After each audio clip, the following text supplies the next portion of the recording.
Okay, back to the din of Mezuzah. Okay, the last thing we're learning is, a partnership between a Jew and a guy needs a Mezuzah without a bracha, because it's a machlekes. Okay, now, the din of a Mezuzah that we said you have two doorposts and a lintel on top, that's only when they're vertical. Horizontal doors don't need a Mezuzah. California, we don't have them too much, but if you go in New York, outside the stores, in Borough Park and Crown Heights, the doors are flat on the ground, and you pick up the door and you walk down. So even though it's a doorway, even though there's two side posts and a lintel on top, it's still not considered a doorway that would need a mezuzah, because a mezuzah only is when it stands, not when it is horizontal.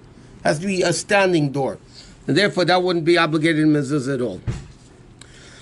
Okay, next. If somebody, at what stage does somebody need to put up a mezuzah on the door? Okay, so in the Gemara and Shulchan Aruch says the din is as follows: in Eretz Yisrael, whether you rent a house or buy a house, you need to put up a mezuzah right away with a bracha. In Eretz Yisrael, whether you rent or buy, it doesn't matter.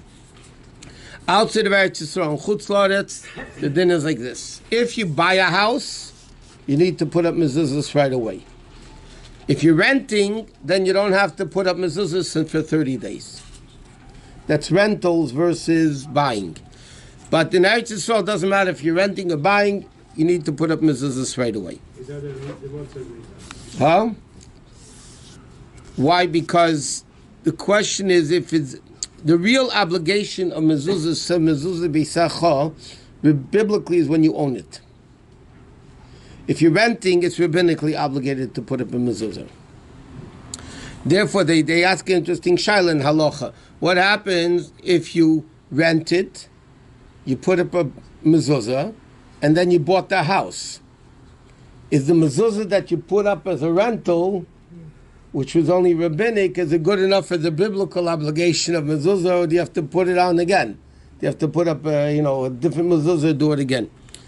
But in Eretz Yisrael, because it's our land, it's permanent. Even rental is permanent. Outside of Eretz Yisrael, it depends if it's 30 days or not. Okay, so now, a lot of poskim write like this. Chabad custom, by the way, is that even by rentals outside of Eretz Yisrael, we put up mezuzah right away without a bracha. This is what the Rebbe writes. We put up mezuzahs right away without a bracha on all the doors.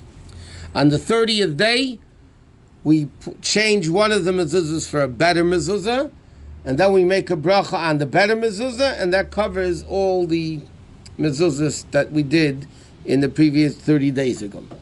Because even when you have mezuzahs up, if you change a mezuzah for a better mezuzah, then for sure you need to make a new bracha on the mezuzah. Even if you put up not a better one, is also shaila. But the pearl, if you put up a better mezuzah, then for sure you need to make a new bracha.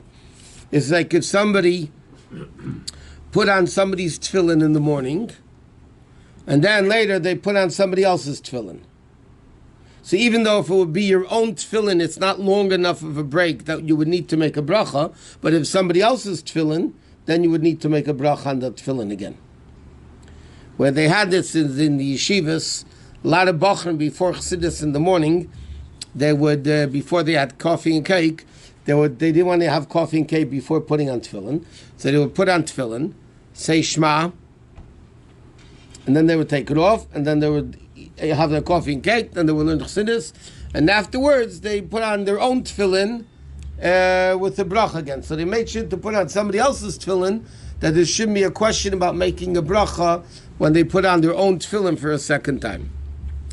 Okay, so our minig is that you need to put up mezuzahs if you own it right away, which is interesting. I don't know what it means, but they say that to many people who bought houses, the Rebbe answered them, it's known our minig that you put up mezuzahs right away without a bracha, and then on the 30th day you put it up with a bracha.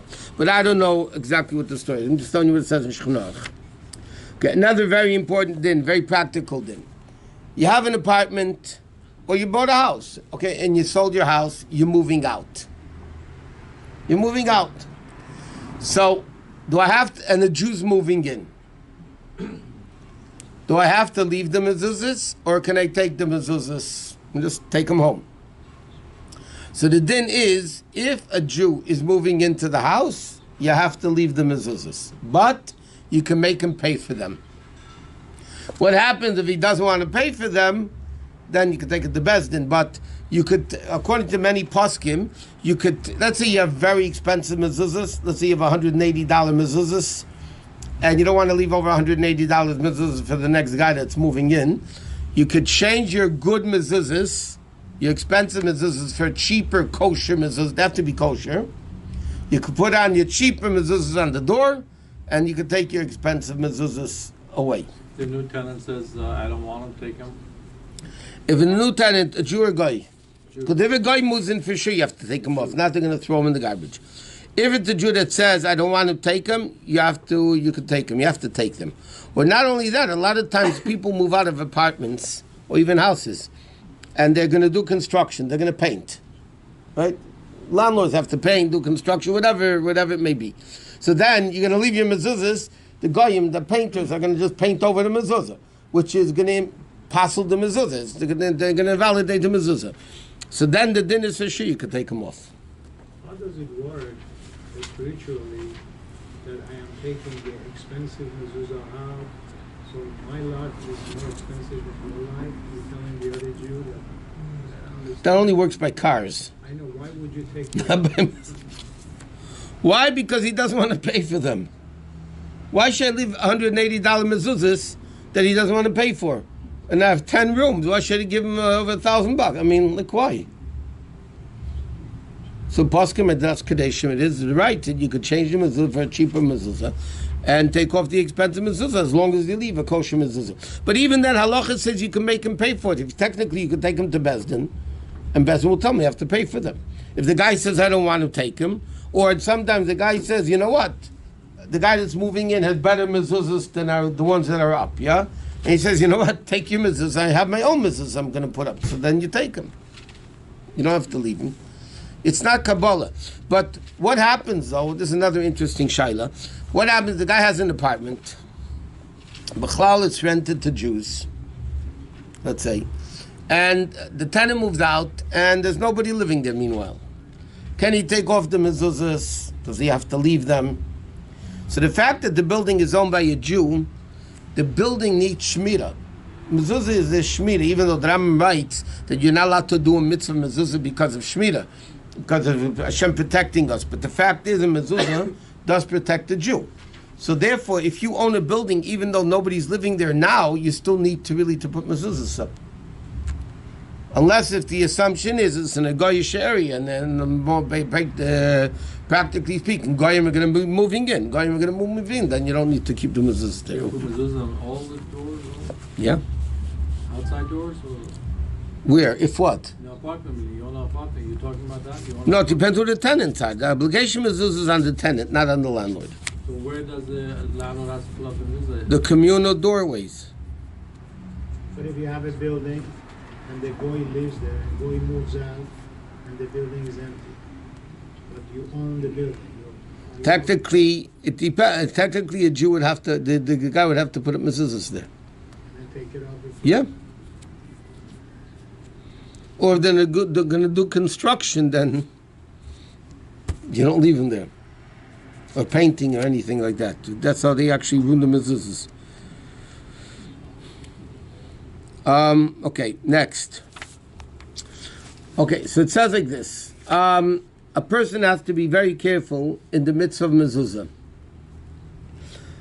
Because it's a mitzvah of chayvus hadar. It's a mitzvah, that's the obligation on the one that lives there, that he should be protected and so. The Gemara says, in Kitzur brings down, the Gemara says, whoever has tefillin on his head and an arm, tzitzis on his garment, and a mezuzah in his doorway, is guaranteed not to sin.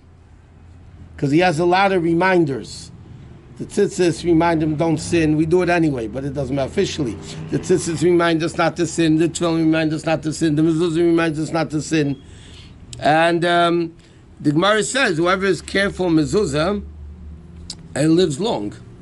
Because it says in the Shema, by the Parsha Mezuzah, L'man yirbu yemechem v'yimei v'nechem, you're going to live long. So therefore, if somebody is meticulous in the mitzvah mezuzah, that means he's meticulous, make sure the mezuzah is proper and good and kosher and all that. In fact, there's a very interesting opinion in halacha. We don't pass on like that though, but there's an Epikam Neida that holds that if somebody has two choices, two houses to go, let's say they're on a vacation, they can go to a house with a mezuzah, and they can go to a house without a mezuzah.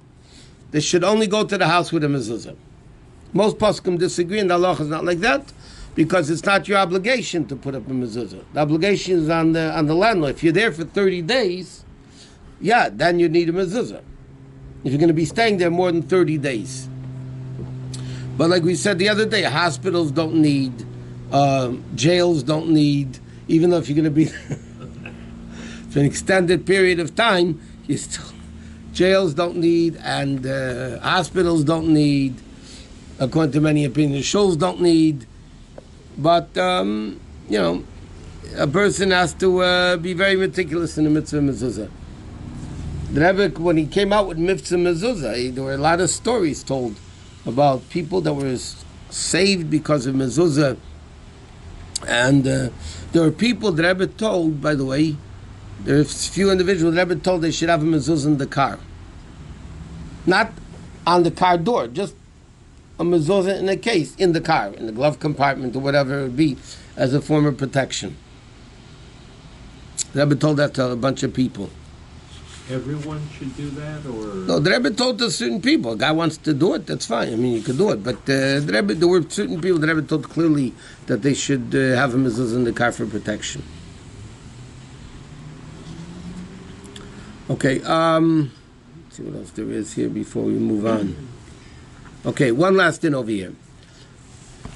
There's an inyan of kissing the mezuzah when you go in and when you go out, but that is not the purpose of a mezuzah. Remember, we were learning about where you put the mezuzah on the doorpost. Yeah, if you ever go into people's home, by the little kid's bedroom, they put it all the way down that the kid should be able to reach it to kiss the mezuzah before they go to sleep at night. That's not, you're not yaitz to the mezuzah. It has to be at the bottom of the top third, like we said. So the purpose of mezuzah is not to kiss it. But when because mezuzah is Shema Yisrael Hashem Elokeinu Hashem Echad, it speaks about the oneness of Hashem and so on. Therefore, when you go out or you go in, you should kiss the mezuzah. Okay? But you shouldn't touch the mezuzah itself, by the way. There should be a covering of the mezuzah, because you touch it, you're going to ruin the mezuzah. Your hands have sweat that can ruin a mezuzah. And that's the reason we put it into a case.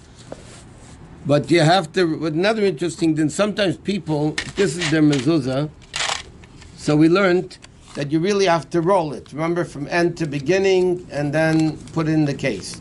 What happens if somebody wants to leave a mezuzah open? You want to just leave it open on the door, in a case, in a frame. Sometimes it's interesting mezuzah. People want to. So it says, but the evidence is good, but it has to be rolled up and the whole thing with it. But technically, the mezuzah is on the doorpost. You put it in the frame, connect it, tape it, or nail it to the door frame. Then you have a mezuzah. That's a proper way of kissing a mezuzah. Is it by hand or from cloth? No. Touch the mezuzah and kiss it.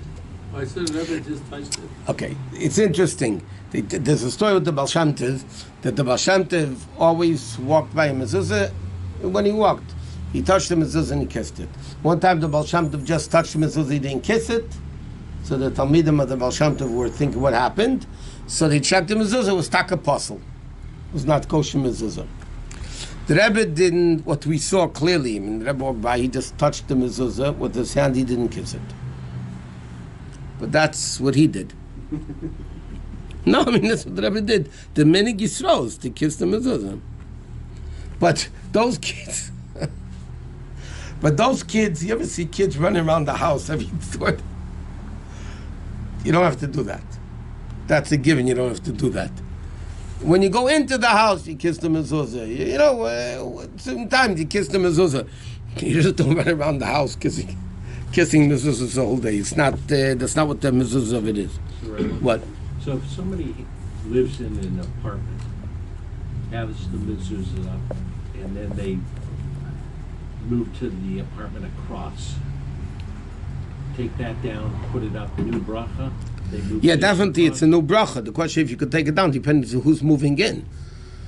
If Jews are moving into your old apartment, then technically you have to leave them. They have to pay for them. But if they don't want them, then you could take. Or a guy is moving no, in. but you don't know. They're Okay, they're going to pay into I'm whatever. asking So about then, if it's a new obligation. It's a new room. Yeah. So Yeah.